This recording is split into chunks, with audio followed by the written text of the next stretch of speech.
Saizi jamani. Kwanza kabisa kwa niaba ya wachezaji, sisi tuko tayari kwa mchezo wetu wa kesho ambapo tunaenda kupambana na Dodoma Jiji. Tunafahamu kwamba Dodoma Jiji ni timu nzuri yenye wachezaji wazuri na wenye mwalimu mzuri, kwa hiyo tunatarajia kupata upinzani wa hali ya juu katika mchezo wa kesho, lakini sisi kama wachezaji tunajua kabisa mchezo wetu wa kesho tunatakiwa tupate matokeo ya ushindi. Asante sana Kameta, nakaribisha maswali kwa mchezaji.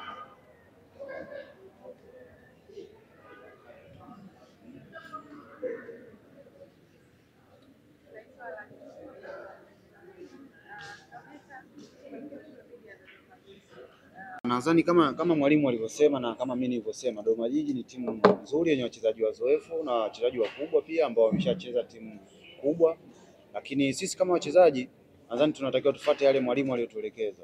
Kwa hiyo sisi tunajitahidi yale mwalimu aliyotuelekeza tuweze kuyafanyia kazi ili tuweze kupata pointi 3 katika mchezo wa kesho.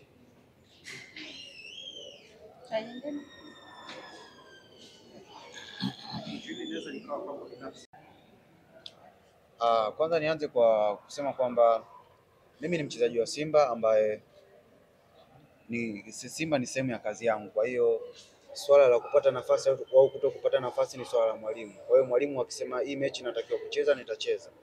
Na swali la pili ulilouliza, wachezaji wenzangu ni watu muhimu sana kwangu, kwa sababu wao ni watu ambao nakuwa nao mazoezi muda mwingi na ni watu ambao wananijenga, hasa ukizingatia kama nilivyosema kwenye mechi iliyopita ya Coast, mtu kama Shomari Kapombe ni mtu muhimu sana ambaye amekuwa anatusaidia vijana, sio mimi peke yangu, ni vijana wengi ambao tuko pale na ambao wako kwenye timu mbalimbali. Kwa hiyo kwangu mimi naona ni msaada mkubwa kupata, kwa sababu ni mtu ambaye nilikuwa namwangalia toka nimetoka, lakini nimepata bahati ya kucheza naye na nipo naye karibu. Kwa hiyo najifunza vitu vingi na ananisaidia vitu vingi.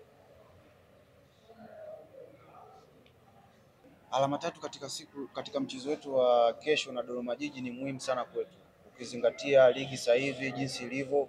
Ligi ni ngumu na ushindani unazidi kuwa mkubwa, kwa hiyo pointi 3 ni muhimu sana katika mchezo wetu wa kesho, yaani ni muhimu kuliko kitu chochote katika mchezo wetu wa kesho.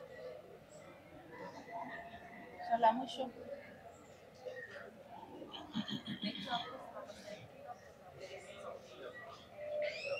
Kama nilivyoongea mara kwanza, mchezo hauwezi kuwa rahisi kwa sababu tunakutana na wapinzani wagumu.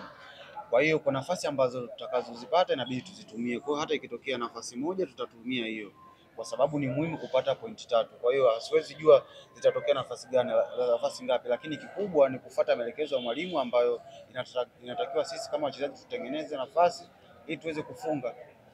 Kwa hiyo ikitokea nafasi moja tutafunga, zikitokea 2 tutafunga hizo 2. Wetu wamekuwa watu muhimu sana katika nafasi kubwa. Ningependa tu kuwaita katika mchezo wetu wa kesho, tunawahitaji sana waje kutupa sapoti na tuna imani tutakuwa na mchezo mzuri na tunaweza kupata matokeo mazuri. Tunawakaribisha katika mchezo wetu wa kesho, wana Simba, karibuni sana.